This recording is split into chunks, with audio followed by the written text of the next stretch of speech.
Навплио. Голяма красота. Просто невероятно. Ето го нашето хотелче. Ей там горе спахме. На втория етаж. Много е красиво. Тук са кефи, закусихме здраво.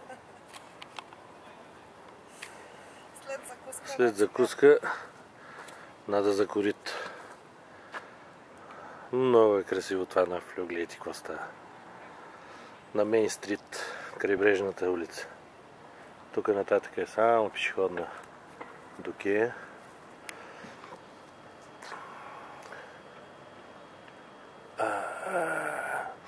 Мирише на море. Морето е доста чисто за сравнение българското на Кея. Тук е някаква баровска английска яхта, с нощи гледахме и днеска е тук, от вчера е тук. С охрана.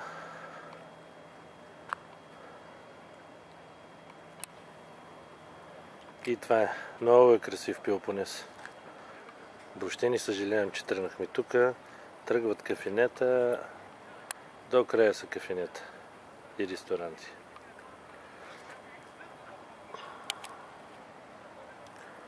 Сега ще се разкараме и към Кея, да може да снимаме горе и паламидите.